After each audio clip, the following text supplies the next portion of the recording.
Bismillahirrahmanirrahim. Assalamualaikum warahmatullahi wabarakatuh. Innal hamdalillah nahmaduhu wa nasta'inuhu wa nastaghfiruh wa na'udzu billahi min shururi anfusina wa min sayyiati a'malina. May yahdihillahu fala mudilla lahu wa may yudlil fala hadiya lahu. Asyhadu an la ilaha illallah wahdahu la syarika lahu wa asyhadu anna Muhammadan abduhu wa rasuluh. Qala Allah ta'ala fi kitabihil karim: Ya ayyuhalladzina amanu ittaqullaha haqqa tuqatih wa la tamutunna illa wa antum muslimun. Wa qala ta'ala: Ya ayyuhan nasu ittaqu rabbakum alladzi khalaqakum min nafsin wahidah wa khalaqa minha zawjaha wa batha minhuma rijalan katsiran wa nisaa'a wattaqullaha alladzi tasaaluna bihi wal arham innallaha kana 'alaikum raqiba.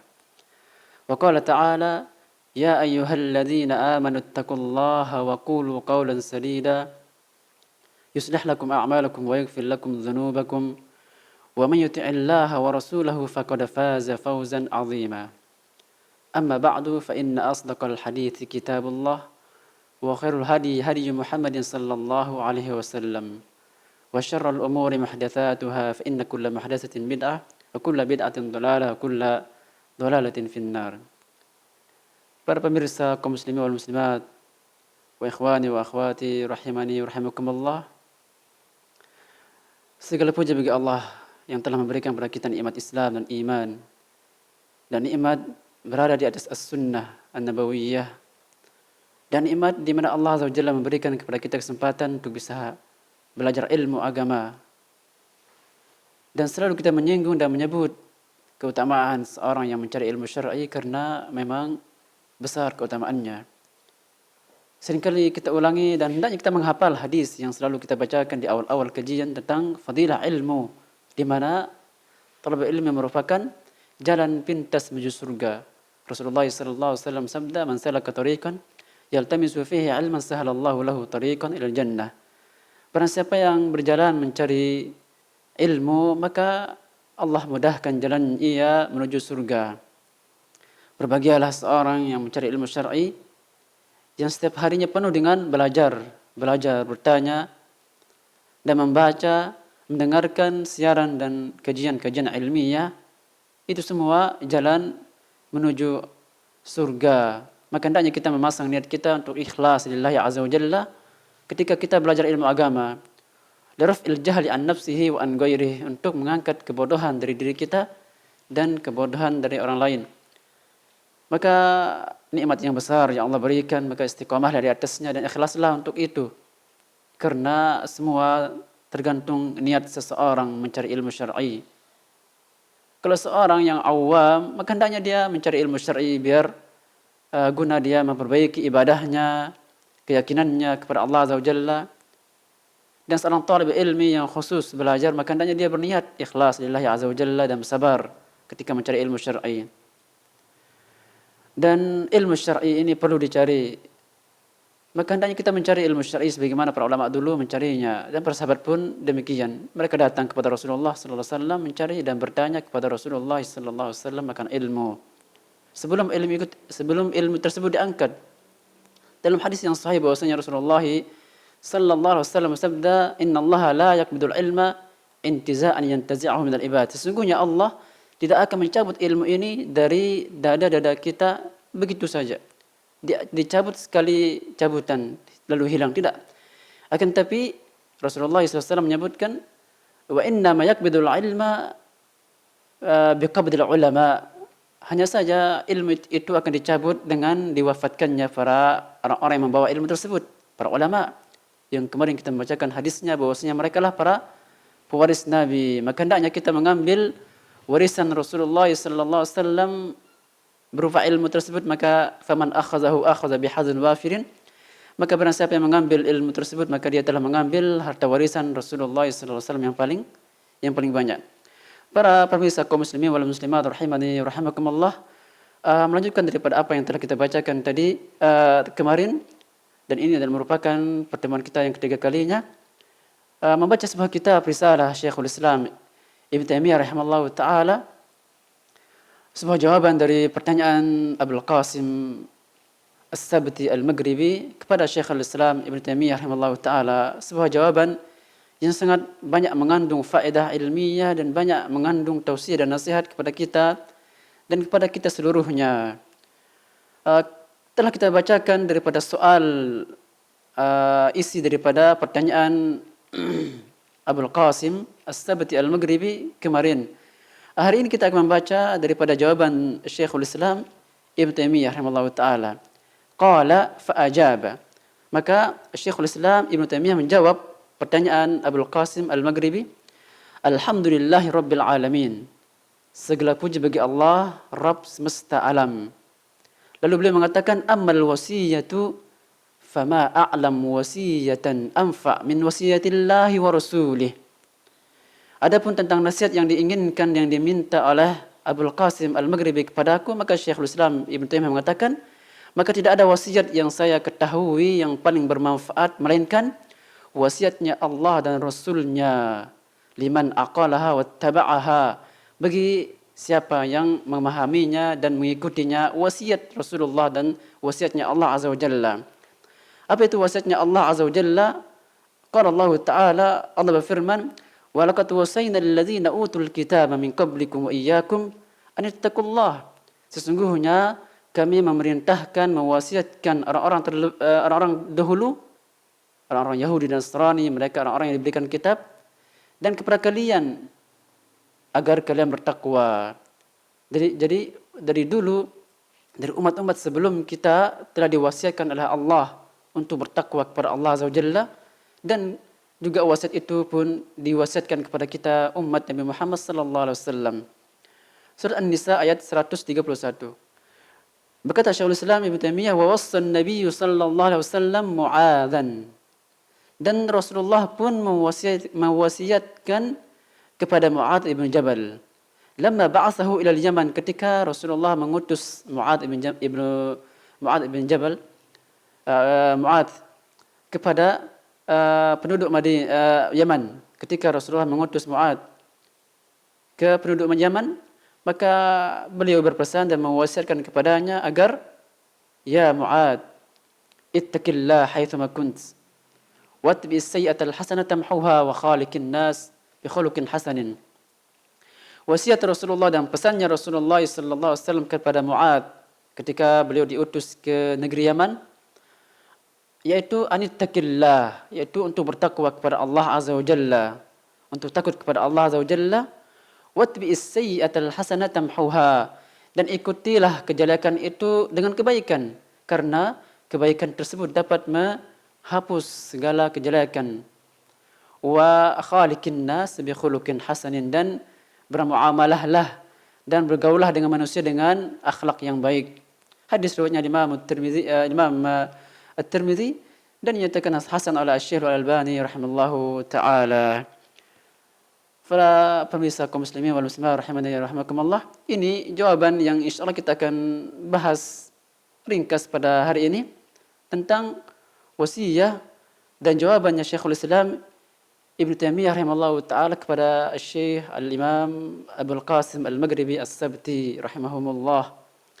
Sebelum kita mengurai dan menjelaskan sedikit tentang jawaban atau faedah yang dibawakan dalam awal-awal jawaban ini, baik kiranya saya sedikit menyinggung akan pentingnya at-tausiyah, pentingnya sebuah nasihat, dan pentingnya kita saling menasihati, dan wasiat penting kiranya, terutama kita di zaman ini, termasuk adab dan akhlak yang mulia, seseorang meminta wasiat kepada orang alim, seorang meminta nasihat, diberikan wasiat kepadanya. Ini termasuk akhlak dan adab yang para sahabat terdahulu biasa melakukannya, dan kita membutuhkan untuk hal itu, yaitu meminta wasiat kepada orang alim yang berilmu agar orang alim tersebut mengarahkan kepada kita ke jalan yang benar, mewasiatkan kepada kita kebaikan. Itu manfaat daripada kita meminta tausiah dan nasihat kepada orang alim. Di zaman kita ini susah sekali kita mendapatkan, atau sedikit sekali orang yang kita dapatkan mereka meminta tausiah kepada kita, datang dengan keluarganya kepada orang alim berilmu, meminta nasihat, meminta wasiat. Jarang sekali. Dan ini adalah sebuah perbuatan yang baik, dipuji oleh Allah Azza wa Jalla dan Rasulnya. Dan para sahabat melakukannya. Sebagaimana dalam hadis Abu Najih Al-Irbad bin Sariyah radhiyallahu anhu, beliau mengatakan, wa'adana Rasulullah sallallahu alaihi wasallam mau'izatan balighatan. Rasulullah ketika itu memberikan tausiah dan nasihat kepada kami dengan nasihat yang mendalam. Wajilat minal qulub, yang mana wasiat dan nasihat tersebut dapat membuat hati ini takut dan terenyuh. Wa dharfa minal uyun, dan membuat mata kita berlinang air mata, menangis sedih dengan agungnya penyampaian apa yang disampaikan oleh Rasulullah sallallahu alaihi wasallam. Maka beliau para sahabat mengatakan, yakni Abu Najih Al-Irbad bin Sariyah mengatakan, ya Rasulullah, ka'annaha mau'izatu muwaddi'in fa'usina. Ya Rasulullah, nasihat yang kau sampaikan kiranya ini adalah wasiat yang terakhir, maka berikanlah tausiah, berikanlah wasiat kepada kami. Maka Rasulullah SAW memberikan wasiat, usikum bitaqwallah, maka saya berwasiat kepadamu agar engkau bertakwa kepada Allah Azza wa Jalla. Ini gambaran para sahabat terbiasa mereka meminta tausiah dan nasihat kepada Rasulullah sallallahu alaihi wasallam. Dan para sahabat yang tinggal di gunung seperti orang Arab Badawi. Orang Arab Badawi datang ke Madinah, jauh-jauh dari gunung turun ke Madinah untuk mencari ilmu dan mencari nasihat dan mencari wasiat kepada Rasulullah sallallahu alaihi wasallam. Makanya para sahabat mereka senang jikalau Arab Badui datang ke Madinah. Mereka senang. Kenapa? Karena Arab Badui, kalau bahasa kita, adalah orang pegunungan, orang yang jauh dari kota dan kehidupan keramaian. Maka para sahabat mengatakan, kami senang sekali kalau seandainya Arab Badui datang ke Madinah ke Rasulullah sallallahu alaihi wasallam, karena pasti mereka orang Arab Badui ini menanyakan sesuatu hal yang mungkin kita tidak tergambar di pikiran kita untuk bertanya sesuatu, namun Arab Badui bertanya tentang hal itu, sehingga kita mendapatkan faedah dan ilmu baru. Demikianlah para sahabat dan juga kaum sahabiat yang sebagaimana yang telah kita bacakan hadisnya kemarin, bahwasanya sahabiat pun bertanya kepada Rasulullah, berwasiat apa yang bermanfaat bagi dirinya di dunia dan di akhirat. Namun kita pada zaman ini seringkali terbalik perkaranya. Kalau kita mewasiatkan kepada orang lain, maka dia marah. Dia mengatakan, sealim, atau biarlah saya sendiri dan engkau sendirian. Dan banyak mereka mengatakan, dan juga apalagi kita menasihati kepada orang yang lebih tua umurnya, ya, maka dia tidak mudah untuk mengatakan, engkau adalah anak kemarin. Ini kata-kata yang tidak selayaknya diucapkan oleh seorang muslim dan muslimah siapapun mereka, baik umur mereka sudah tua, jikalau yang memberikan nasihat tersebut orang yang lebih muda dan lebih di bawah umur. Maka selama itu wasiat Allah dan Rasulnya, maka wajib kita untuk mentaati dan menerimanya.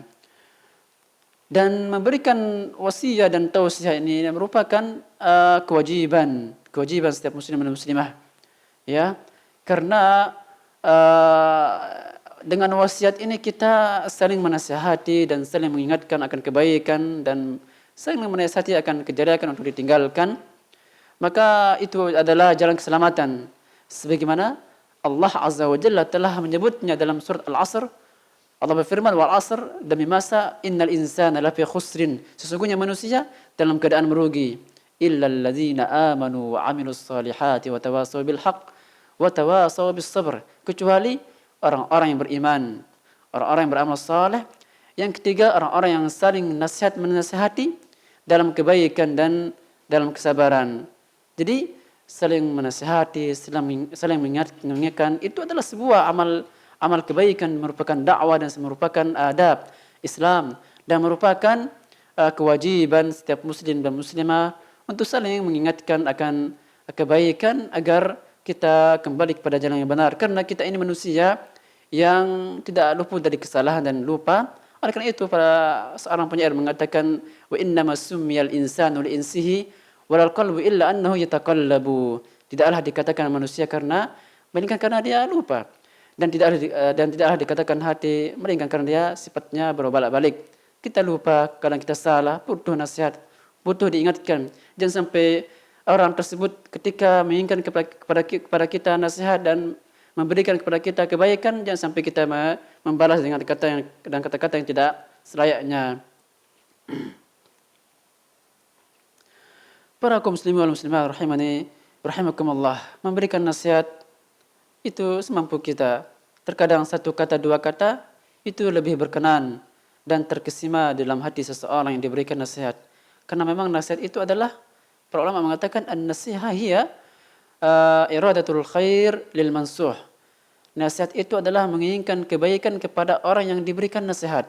Jadi Anda yang diberikan nasihat, sejatinya orang tersebut menginginkan kepada Anda kebaikan untuk Anda sendiri. Makanya Anda diingatkan akan kesalahan, maka bersyukurlah dan berterima kasihlah kepada orang tersebut karena telah memberikan kepada kita peringatan akan kesalahan yang mungkin saja kita lakukan.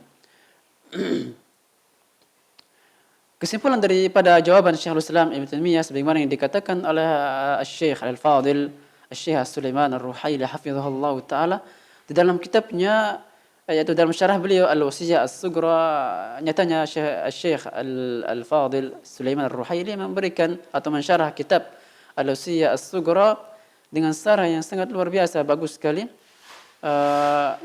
lebar pembahasannya, namun kami kutip beberapa poin saja.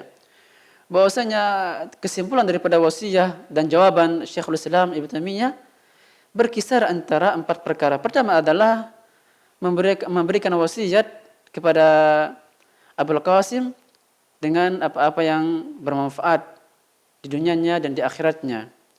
Perkara yang kedua adalah agar Syekhul Islam Ibn Taimiyah menunjukkan kepada beliau kepada kitab-kitab yang bermanfaat, kitab-kitab Islam secara umum, dan juga kitab hadis yang dijadikan sebagai panutan dan sebagai rujukan.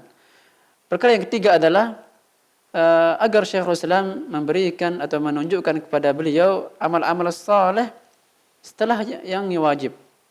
Yang keempat adalah agar Syekhul Islam Ibn Taimiyah menunjukkan kepada beliau Abul Qasim perkara-perkara yang sifatnya adalah utama, al-ahammu fal-aham, satu perkara yang lebih penting dari yang lain. Ini 4 perkara intisari daripada jawaban Syekhul Islam Ibn Taimiyah dalam kitab Al-Wasiyah As-Sughra yang kedepannya insyaallah kita akan membacanya. Namun pada kesempatan kali ini kita akan menyinggung satu perkara, yaitu perkara yang pertama, yaitu wasiat tentang apa-apa yang bermanfaat di dunia dan di akhirat. Maka ini adalah wasiat Syekhul Islam Ibn Taimiyah kepada Al-Imam Abul Qasim Al-Maghribi As-Sabti, juga nasihat kepada kita yang membaca kitab ini, wasiat bagi kita yang pembicara dan juga para pendengar. Kita membutuhkan nasihat seperti ini. Dan demikianlah nasihat. Hendaknya kita memohon dan meminta kepada orang alim nasihat yang bermanfaat bagi kita di dunia dan di akhirat, agar kita selamat di dunia dan di akhirat dari azab dan siksaan Allah Azza wa Jalla.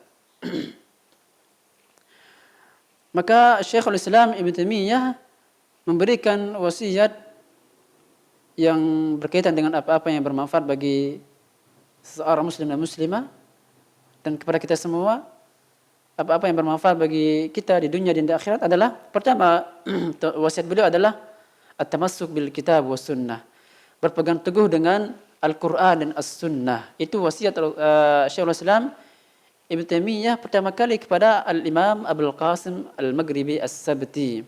Dari mana diambil perkataan beliau ini? Dari mana diambil bahwasanya wasiat tentang berpegang teguh kepada Al-Kitab dan Sunnah? Diambil dari perkataan beliau di dalam teks jawaban Al-Wasiyah As-Sughra. Beliau mengatakan, ammal wasiyah fama anfa' wasiyatan min wasiyatillahi wa rasulih liman aqalaha wattaba'aha.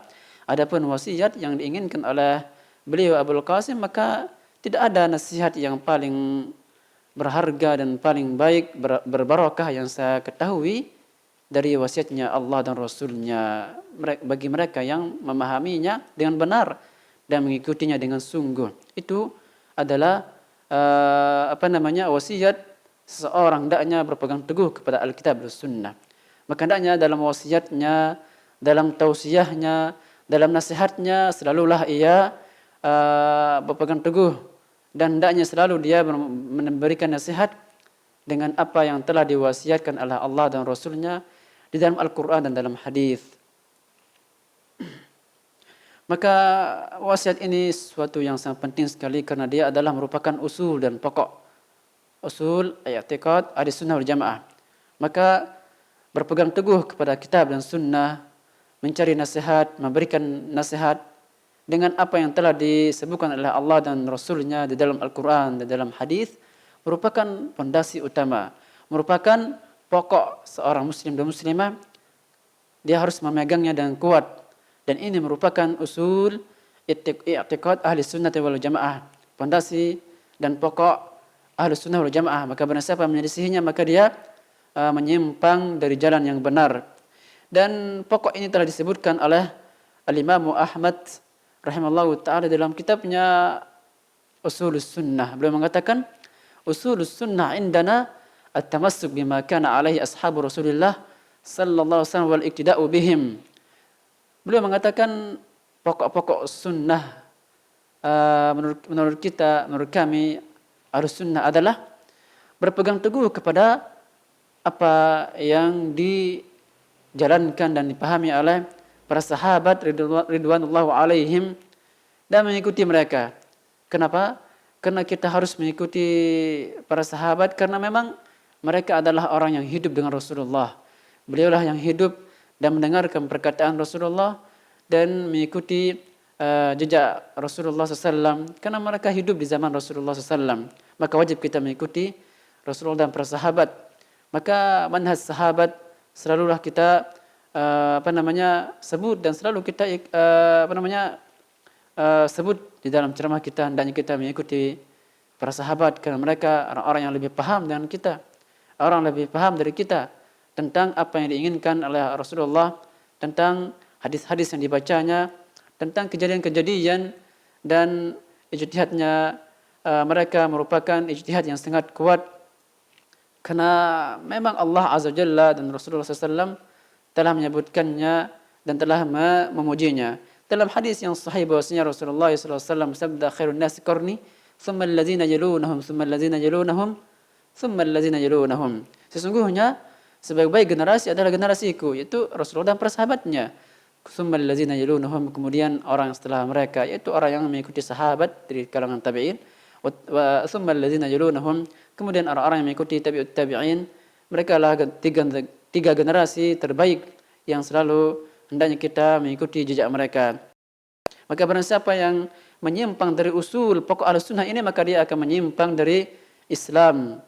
Karena tidak boleh seseorang memahami Al-Quran dan Sunnah dengan pemahaman dirinya sendiri. Maka hendaknya selalu Al-Quran dengan penafsiran para sahabat.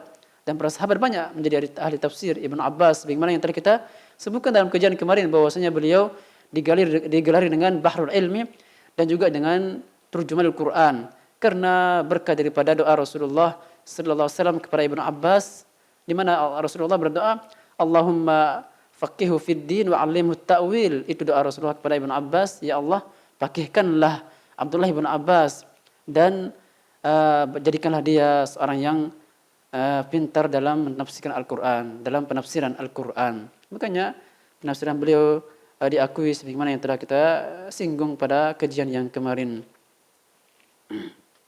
Dan juga pokok Ahlussunnah wal Jamaah yang merupakan pondasi utama berpegang teguh kepada Alkitab dan Sunnah merupakan sesuatu yang banyak disebutkan oleh para ulama. Di antaranya Al-Imam Ahmad tadi dan juga Al-Imam Al-Lalikai dalam kitabnya Syarh Usul I'tiqadi Ahli Sunnah wal Jamaah beliau mengatakan wa min usuli ahli sunnah wal jamaah at-tamassuk bima kana alaihi ashabu Rasulillah sallallahu alaihi wasallam. Termasuk usul i'tiqad, termasuk pokok-pokok Ahlus Sunnah wal Jamaah adalah berpegang teguh kepada manhajnya para sahabat ridwanullahu alaihim ajma'in. Maka berpegang teguh dengan kitab dan sunnah merupakan jalan selamat. Makanya Al-Imam Malik rahimahullah ta'ala mengatakan as-sunnatu kasabinatu Nuh man rakibaha naja wa man takhallafa anha gharik. Sesungguhnya sunnah itu berupa berpegang teguh kepada kitab dan sunnah dan pemahaman para sahabat merupakan perahu Nabi Nuh. Barang siapa yang menaikinya maka dia akan selamat, dan barang siapa yang tidak menaikinya maka dia akan tenggelam. Maka barang siapa yang tidak berpegang teguh kepada kitab dan sunnah, amalannya, nasihatnya dan ceramahnya dan kajiannya hendaknya berasas kepada Al-Quran dan sunnah dan pemahaman para sahabat. Ketika kita menyebut Al-Quran dan hadis, maka hendaknya wajib kita mengikutkan pemahaman para sahabat di sana. Sebagaimana yang telah kita sebutkan tadi, karena mereka lah ya orang-orang yang lebih mengetahui dan paham tentang Al-Quran dan sunnah. Semua da'i dan penceramah yang ada saat ini mengkaji Al-Quran dan hadis, namun tidak semua mereka menyebutkan perkataan para sahabat, menyebutkan dan menukilkan perkataan para salaf, akan tapi mereka menyebutkan penafsiran dengan akal pikirannya sendiri. Maka ini tidak benar. Dalam hadis bahwasanya Rasulullah SAW bersabda menegaskan akan selamatnya seseorang jikalau berpegang teguh kepada Al-Kitab, As-Sunnah, kepada Al-Kitab dan As-Sunnah. Rasulullah SAW sabda dalam hadis riwayatnya Imam Malik rahimahullahu taala dan dihasankan oleh Syekh Al-Albani rahimahullahu taala, Rasulullah bersabda, "Taraktu fikum amrayni lan tadilla ba'dahuma kitab Allah wa sunnati." Saya tinggalkan pada kalian dua perkara yang mana kalian tidak akan tersesat jikalau berpegang teguh dengan keduanya, yaitu kitab Allah dan sunnah Rasulullah sallallahu alaihi wasallam. Para pemirsa kaum muslimin wal muslimat rahimani wa rahimakumullah. Berikutnya adalah poin yang kedua yang kita akan jelaskan pada kajian kita kali ini, yang itu merupakan intisari daripada jawaban yang kita bacakan tadi, daripada jawaban Syekhul Islam Ibnu Taimiyah, yaitu wasiat tentang bertakwa. Wasiat tentang bertakwa merupakan wasiat yang khusus yang diberikan kepada Abul Qasim. Wasiat yang pertama adalah secara umum, yaitu seorang berpegang teguh kepada Al-Quran dan As-Sunnah dalam wasiatnya, dalam nasihatnya. Hendaknya seseorang kiai dan penceramah ketika dia memberikan tausiah tentang azab kubur, tentang surga dan neraka, mereka hendaknya menukil Al-Quran dan hadis. Di sana banyak hadis-hadis yang menceritakan akan azab kubur dan juga tentang alam akhirah dan neraka. Demikian, jangan sampai kita membuat cerita-cerita yang dusta dan lelucon yang tidak ada asal usulnya.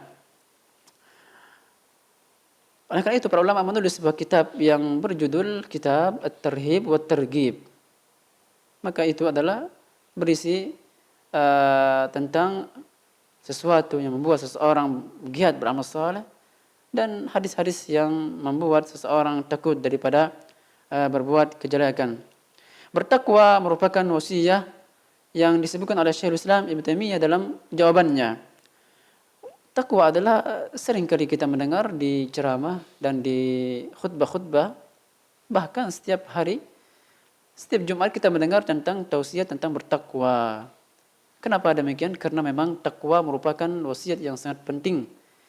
Dia wasiat yang sangat ringan kita ucapkan, bertakwalah, bertakwa. Namun kalau kita memahami maknanya, maka butuh perjuangan untuk mengamalkan makna tersebut. Lidah kita mengucapkan takwa, bertakwalah, itu sangat mudah sekali, ittaqillah. Namun memahami maknanya dan untuk mengamalkan maknanya butuh perjuangan yang besar. Maka ini sesuatu yang penting untuk diperhatikan, karena wasiat takwa ini adalah merupakan wasiat Allah dan Rasulnya juga.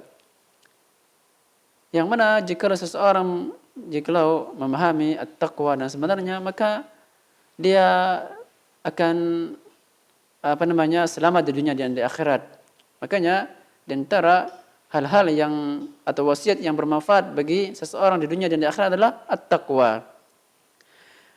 Karena ini adalah wasiatnya Allah dan Rasulnya, sebagaimana yang Allah sebutkan dalam surat An-Nisa. Allah berfirman, "Wa laqad wassayna alladziina utul kitab min qablikum wa iyyakum an tattaqullah." Dan ini telah disebutkan ayatnya oleh Syekhul Islam dalam kitab Al-Wasiyah As-Sughra yang kita bacakan tadi. Dan sungguh kami telah mewasiatkan orang-orang yang dulu dan sekarang, yaitu kalian, untuk bertakwa kepada Allah Azza wa Jalla. Dan juga Rasulullah sallallahu alaihi wasallam mewasiatkan kepada Muadz bin Jabal sebagaimana yang telah kita sebutkan dalam teks jawaban Al-Wasiyah As-Sughra, bahwasanya Rasulullah SAW mewasiatkan kepada Muadz ketika diutus ke negeri Yaman dengan mengatakan ittaqillah haitsuma kunt. Bertakwalah kepada Allah Azza wa Jalla dimanapun Anda berada. Watbi'is sayyi'atal hasanata tamhuha wa khaliqin nas bi khuluqin hasanin, dan ikutilah kejelekan dengan kebaikan, niscaya kebaikan tersebut akan menghapusi kejelekan tersebut. Kebaikan tersebut akan menghapusi kejelekan tersebut. Dan bergaulah dengan manusia dengan akhlak yang baik. Ini adalah wasiat Allah kepada Muadz. Kenapa? Karena seseorang ketika dia menjalankan kehidupannya dalam agama Islam ini, maka dia ada dua hak yang harus dia tunaikan. Haqqullah wa haqqu al-ibad. Haknya Allah Azza wa Jalla dan haknya hamba, haknya orang lain. Maka manusia tidak sempurna, mestilah dia melakukan kekurangan dalam melaksanakan haknya Allah Azza wa Jalla. Dan juga manusia tidak sempurna sehingga dia melakukan kesalahan dan kekurangan sehingga dia meremehkan hak sesamanya. Makanya sabda Rasulullah ittaqillah haitsuma kunta, yakni watbi'is sayyi'atal hasanah. Ini adalah merupakan haknya Allah Azza wa Jalla, di mana seseorang ketika dia berbuat salah, dia berbuat maksiat, maka hendaknya dia ikuti dosa tersebut, maksiat tersebut dengan kebaikan, sehingga kebaikan tersebut dapat menghapus dosa yang dilakukannya. Adapun haknya seseorang kepada orang lain, yaitu bermuamalah kepada mereka dengan yang baik. Terkadang seorang menzalimi orang lain, berkata yang kasar, dan juga berbuat zalim kepada dia, mencuri hartanya, memukulnya, maka ini adalah kecurangan dan kekurangan yang terjadi ketika bermuamalah. Maka hendaknya dia berakhlak dengan akhlak yang baik sebagaimana yang disabdakan Rasulullah SAW, wa khaliqin nasa bi khuluqin hasanin. Maka hendaknya dia bergaul dengan manusia dengan akhlak yang baik. Dan akhlak yang baik ini adalah hendaknya diukur dengan Islam, dengan agama Islam. Terkadang seseorang memberikan nasihat kepada orang yang lebih dewasa, kepada pemimpin, kepada ketua, kepada mudir, dan dia adalah santri biasa yang memberikan nasihat kepadanya. Maka ketika itu wasiatnya baik dan nasihatnya baik, maka itu bentuk akhlak yang baik kepada orang dewasa, yaitu dia mengingatkan, menasihatkan orang tersebut. Jangan sampai kita menganggap dia bahwasanya dia kurang adab. Ini adalah kesalahan di antara kita dan ikhwan. Kadang ketika ada orang yang lebih rendah daripada dia atau yang lebih muda umurnya, memberikan nasihat kepadanya. Kadang nasihat itu terkadang berupa sanggahan atau kritikan atau peringatan, tergantung. Yang jelas adalah kalau itu adalah sesuatu yang baik, diterima dengan baik, dengan hati yang tenang. Jangan sampai kita mengatakan bahwasanya Anda atau engkau kurang adab, atau kebanyakan nasihat diberikan kepadanya dikiranya dia adalah kurang beradab. Padahal itu wasiat dan nasihat yang diberikan kepadanya. Terlebih lagi jikalau yang berikan nasihat tersebut seorang alim, seorang yang berilmu, seorang talib ilmi, maka tentunya dia akan memberikan nasihat kepadanya dengan kebaikan dan apa yang membuat baiknya dirinya di dunia dan di akhirat. Ini hal yang perlu diperhatikan selama wasiat tersebut baik. Terkadang kita, saya pribadi tidak bosan-bosan kami memberikan sanggahan atau peringatan di dalam grup dan juga dalam kesempatan yang ada kita memberikan wasiat, nasihat di grup umum. Maka hendaknya kita tenang dan hendaknya kalau itu nasihat yang baik diamalkan, diambil, tanpa kita membalas perkataan tersebut dengan perkataan yang tidak layak. Karena selama itu adalah nasihat, maka hendaknya kebaikan yang kita akan peroleh. Kaum muslimin wa muslimat rahimani rahimakumullah. At-taqwa merupakan wasiatnya Allah dan Rasulnya. Makanya dalam 3 ayat yang kami baca tadi di dalam yaitu khutbatul hajah, 3 ayat semua diawali dengan takwa. Ya ayyuhallazina amanu taqullaha haqqa tuqatih. Ya ayuhan nasu taqu rabbakum allazi khalaqakum. Ya ayyuhallazina amanu taqullaha wa qulu qawlan sadida. 3 ayat ini di khutbatul hajah yang mana Rasulullah selalu membacanya kalau dia lagi memberikan tausiah atau berkhutbah, maka semua tentang takwa, akan pentingnya takwa tersebut. Hakikat takwa tidak perlu kita panjang lebar dan banyak sekali pembahasannya, namun di sini kita akan menyinggung sedikit saja akan pengertian takwa. Apa itu takwa? Sering kita mendengar.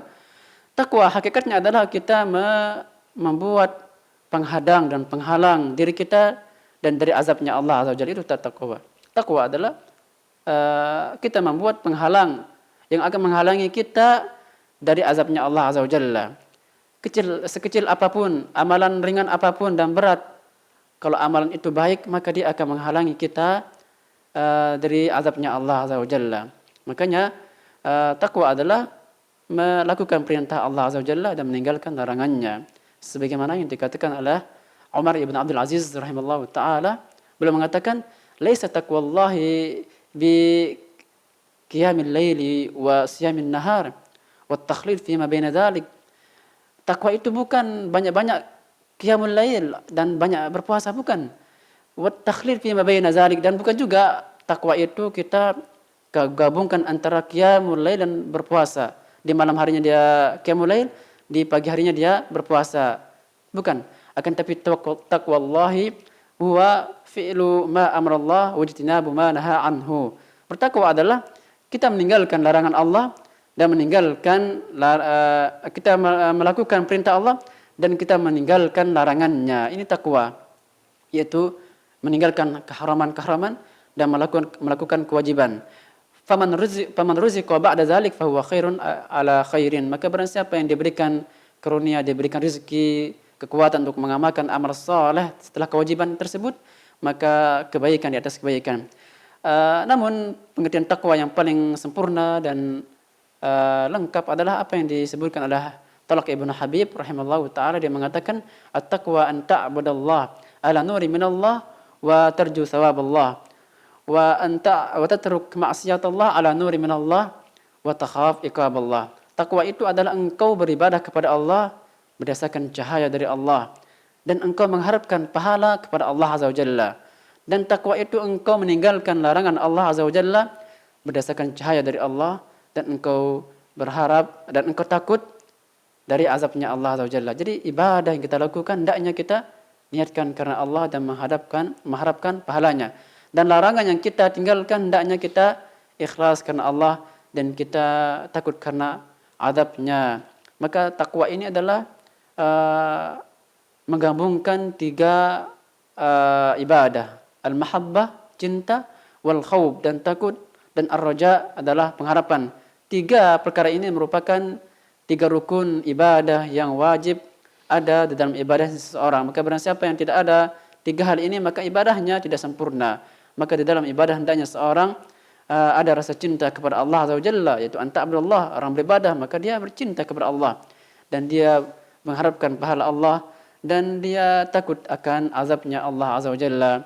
Dan ini adalah takwa yang sempurna, yang paling baik, sebagaimana yang dikatakan oleh Al-Imam Ibnu Qayyim Al-Jauziyah rahimahullahu taala di dalam kitabnya Ar-Risalah At-Tabukiyah. Beliau mengatakan wa hadza ahsanu ma qila fit taqwa.